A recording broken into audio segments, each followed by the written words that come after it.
What's going on, everybody? And welcome to I Am Shatoria, the rest of season 4. I'm your host, Shatoria C, and we are kicking February off right. We are walking in faith and we doing the whole thing. You know how we do. Welcome to our regular listeners and viewers, and welcome to our people who listen to it for the first time. Welcome, welcome. You're now family.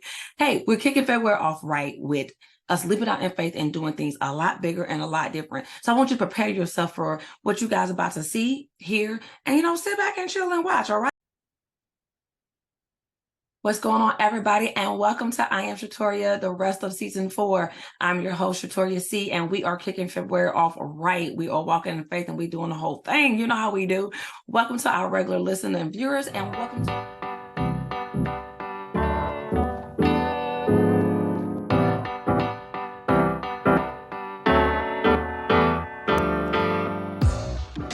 What's going on, guys? Welcome to today's show. And I love great conversation. So I'm really excited today because I have somebody that ain't never been in person, but that's what Leap of Faith does.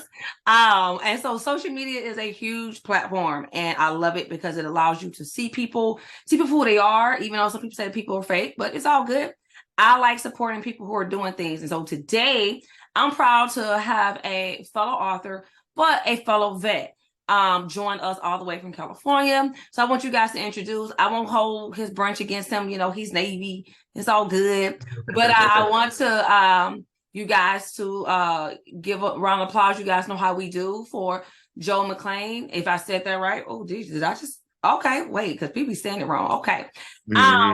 He is a Navy vet, guys. And like I said, he's out there in California and he's an author. So I'm gonna jump right into this little question right here because you have a book, and that's big because your book talk about some real stuff that a lot of people, especially in military, is just not ready for, especially military leaders. So tell us a little bit about this book. So my book, which is my 11th book, Mentally Discharged, Upright Publications, ran by me and my business partner Kawan Mayo. I decided to, my 20-year mark, release all the struggles that I went through in the military because, just going back and thinking about like when I first came in, things I went through early in my career, those really were mental health struggles. But, being raised a certain way, you're taught to tough it out.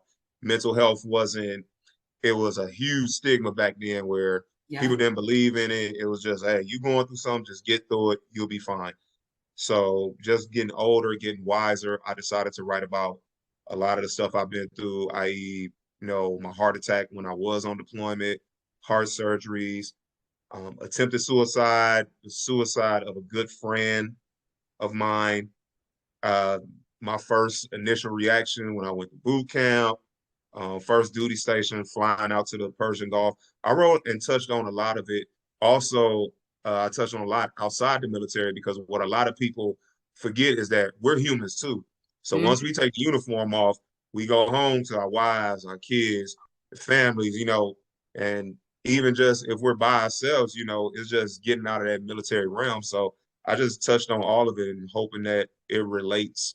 A lot of people can relate to it and that it helps people.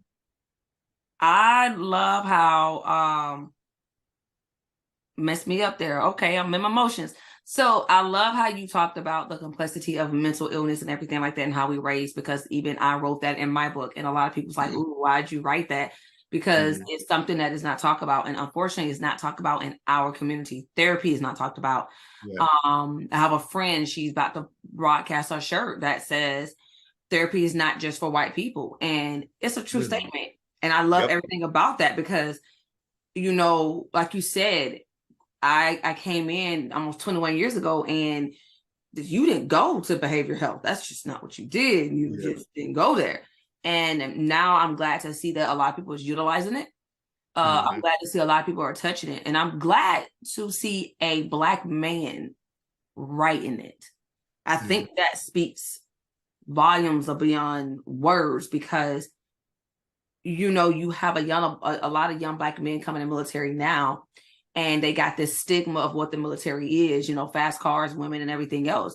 And one thing as a leader I've come to terms with is a lot of these kids, including us, we come in with baggage that is not dealt with from jump. So when we see these bad airmen, quote unquote, they're not really bad, they're struggling.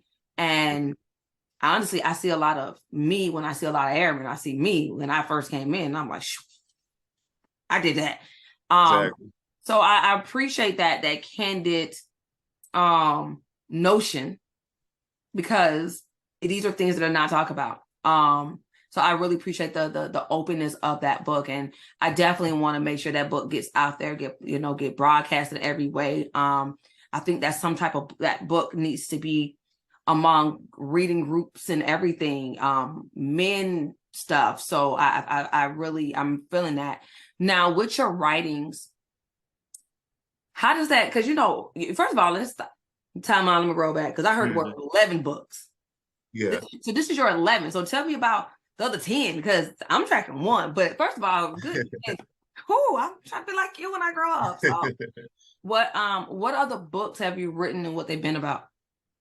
So this is my second self-help book. I have 9 full-blown novels. I wrote my first one. I was stationed in Guam, which is a small island in Southeast Asia. And really, it was April 2013. I was sitting in the office. I was bored.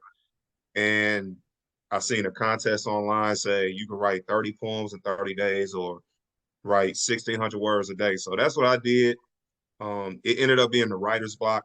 I had no intentions of publishing it.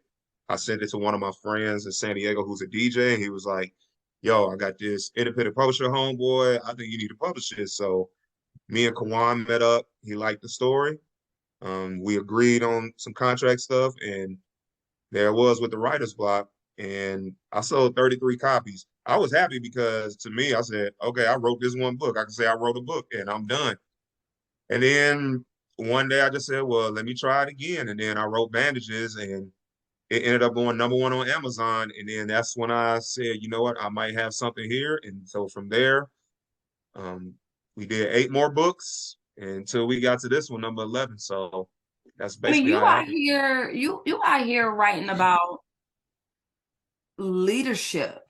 You out here writing Mhm. about like real stuff that honestly, you know how you see those leaders say, what's a book a leader should read in the military? Like, hands down, this is it. This is real Mhm. talk. I got some places I need your book to go. So just, yeah. I But got it's real, because I'm gonna tell you now, your book is needed. As you know, we are transitioning in the type of military that we're transitioning to. And then honestly, if you see the suicide rate is getting to be ridiculous at this point in the military, um, to where people need to know that there are transparent leaders.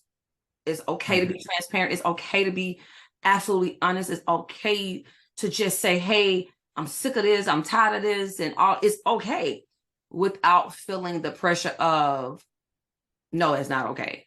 So I really, yeah, okay. So with that, I can tell now what inspired you, but what kept inspiring you and energizing you to keep writing books about being a leader, being vulnerable, being transparent? What made you say, you know what, let me get this out? Because growing up, God rest his soul, my dad, he was a great dad, but he was pretty much emotionless, Mhm. so I really didn't. I got told I love you 3 times in 33 years while he was here on this earth. I remember when I broke my wrist in the 5th grade, he came to school, was like, let's go. It wasn't, no, you all right? Or, how you feeling? It was just, hey, we going to the doctor, basically tough it out without telling me to tough it out. So I decided I was the opposite person. I love poetry. I love to write. So when I decided to write, I decided to put like all the things, all the stories that I wanted to tell into fictional tales. So that was my way of expressing it, my way of getting it out. And not only what I went through, but just what we was going through in the world. Like I have a book called A Black Man Has 9 Lives, which was basically a story about a black kid growing up in a white suburb, and he wasn't accepted by them. He wasn't accepted by black people. And then 2 years later, we had Colin Kaepernick, who ironically was adopted by white people, wasn't really accepted by black folks until he did what he did. He really wasn't accepted by white people. So I just go off a lot of real life circumstances, whether it be my life or just on the outside life that everybody could see and affects us all. I like how, yeah, I can't put in words how I'm over here like in a maze going, shoot, I need to read all 11 books. Like I need all 11 because because I feel like it's something that can be used in households and things of that nature. And I like how you hit on, the family situation, because a lot of people, so as an author, I am on my second book, but I have one book and it's called Authentic Transparency. And what we talk about in that is that I talk about me. It is really about me. I'm very transparent. And one of the things that you mentioned is growing up. And so my mom, like your dad, my mom was just mean. Like you suck it up, buttercup. You all right, and you be like, I got feelings. And so I know me, I'm a very sensitive individual. So my mom was just hardcore.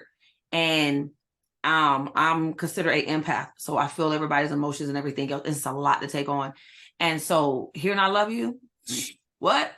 It's not a word. It's not what we do. As a matter of fact, my family as a whole still really doesn't do it. Yeah. However, like you said, I decided to be different. I'm all about breaking generational curses. That's what I do. And so like my daughter, my son, they hear Mama loves you. My son is currently in the military, and I think, yeah, that book would be great too. I have to remind him that I love him. You know what I'm saying? He's that tough dude. He's like, Mom, I'm cool, But I call him my sunshine. And I'm like, you cool, me call you sunshine? He was like, yup. No, you call me sunshine. So, and I love that about him because he's vulnerable enough for me to do that. But I also see the importance of doing it, because I think that the issue that we run into is that people don't realize that the tiniest words you say makes a complete difference. Exactly. And I love how you said how you can remember, man, I heard about 3 times in 33 years, and how you felt when he came and got you, from a broken arm, because they had to hurt, Yeah. With that though, with writing these books, because I won't lie, for me, writing this was a struggle for me. Because you put your business out there, you know what I mean? How did you feel, and how did family take it? Most of my family took it as a shock. Really not so much my mom, because my mom kind of always seen me as that vulnerable child, as she was the one I could express my feelings to. Okay. So it really wasn't a shock for her. For a lot of my family members, it was like, whoa, like, so when you say this, are you talking about this? And then my whole thing was, it's however you want to interpret it. That's because if that's how you feel and what I'm talking about, then that's how you feel. So it was just, it wasn't anything hard. It's just a lot of questions that, like I told him, I just say, interpret how you want to. Mom's really knew. Pops, he kind of just brushed it off, laughed at everything, because like I said, he wasn't emotional. It was just, hey, good job. And then he just kept it going. So yeah. With that, when you look at your dad, one of the things I talk about is, so with my mom really wasn't in the picture, and we just had a lot of things going on. But now as an adult, I realized with my mom had issues growing up that trailed into her being a parent. Yeah. With your dad, did you see those things? That you, as an adult now, do you like, okay, this is what he had going on? I didn't know any of that until after his funeral. So oh, wow. My dad passed in 2018, and I was talking with my uncle. He was like my saving grace as my dad's brother. He was my saving grace going up, because when me and my dad butted heads, I could always go to his house, talk to him. And when my uncle said, 2 boys, 7 girls, whenever they got into it in the house, my grandmother, God rest her soul, she'd just make them stare at each other or hug each other. It wasn't really no I love you. It was like y'all would get tired of looking at each other until y'all get it. So for my uncle, who's also now deceased, he had 2 girls. His big thing was, I'm going to tell my kids I love them, because I didn't hear that growing up, and I know what it can do. For my dad, he just, this is how I grew up and this is how I was. So, I understood it more once he told me at the funeral. But yeah, that's really the first time that something was broke down to me on why he was. Did you struggle with having when you was writing, did you struggle at all? And if you did, what was the scale of it when you was writing this and putting this out here to the world for people to see as you wrote? Was there any hardship doing it, personally? Nah, it wasn't because I've been doing poetry since 2002. So I've been used to getting on stages and exposing all of me. So once I got into the flow of what I was gonna write, then it was just I would just be in the zone. And once those words get on the paper, that's just what it was. So it was never a struggle for me as far as releasing content, about my sensitivities, my emotions. I was pretty good at handling that. I will say, I can't speak for everybody. I'm gonna speak for me. As a woman, to hear a man express his feelings and the such, I give you a round of applause. I thank you for the vulnerability, and I pray that other people, men, young men, hear this, see this, and be like, Mm. okay, wait, let me holler at him, because I need to know how he's doing that, because it is one of those fearful things of doing it, because you like, oh, what they're gonna say about me. So I definitely got to give you your flowers, because I believe in doing Thank you. that, because life is short. Yeah. And so, I believe in giving that. But now I will ask you this: as a Black man, being in the military, writing a book about vulnerability, how have you dealt with that? Even in the military, how's it been? So mostly when the transparency of the military, I exposed a lot on my poetry side. I'll go back to February 2020. I was scheduled to be in Tulsa that weekend to open up for a play down there on the Greenwood Massacre that happened in 1921. Black History Month, I did a piece at my command at the urging of one of my officers, and somebody recorded it. It ended up going viral. So I was always known as just like a voice who, look, if you need something said, go get McClain. I say it. I didn't care because it was who I was. So, dealing with that, it was just like, I'm going to be authentically me. And especially at that time, being 16, 17 years in, it was like, I wasn't scared to be who I was. When I first came in the military, you don't know what to expect. You kind of try to hold back, but being experienced, being a leader at that point, I'm like, yo, I need to tell her how it is. I'm going to be who I am because somebody's looking at me and they're scared to come out of their shell and they see me out of my shell and it make them more comfortable to be the person that they need to be. I So, love every writing. bit of that, Mhm. man. And I will say I've been able to watch you on social media. You are vocal, and I love it. Yeah, Um, you're definitely vocal. You obviously love your family, because I crack jokes when you talk about your nieces and your nephew. They give you a run for their money completely. yeah, Like they got you. I'm just telling you that now. You yeah, boss. So yeah. like I was like, oh, especially the last one I just saw, with the A's and B's situation. I was like, eh. And she texted me right after that too. Like, yeah, that's Ariana. She's going to Southern Okay. in the fall. She got in. That's my niece in Louisiana, my sister Shantae. Very smart, intelligent girl, turned 18 last November. Like I said, got into November what? college. Huh? November what? November 29th. Okay. She's still in the family. All right. That's no Yeah, yeah. problem. She one of the crazies. But but Yeah. yeah, great child. I love connecting with my nieces. They really keep me on my toes. I love my nephews too, but those girls love to drain your brain and your wallet. So, it's just something about them. It's okay. They gonna call their Uncle Joe. Hey, Uncle Joe, look here. I need some coins. Come. She was Uh-huh. very clear about her intentions and what she was, so with that though, what is the future plans for you? I mean, one, you're retired. But what is Mhm. what is your future plan? I'm going all in with my speaking career, motivation on mental health awareness, just giving inspiration. Also in my performance poetry, I just finished a show this past Sunday in Phoenix, Arizona, home-based poetry. A lot of national poets there. We had a good time. Dope crowd showed out. So I'm just going all in with it. And I'm gonna be starting school here in April. Okay. and I just wanna use my gift to make money and make a living, you know. What is what are you going to school for? Communications.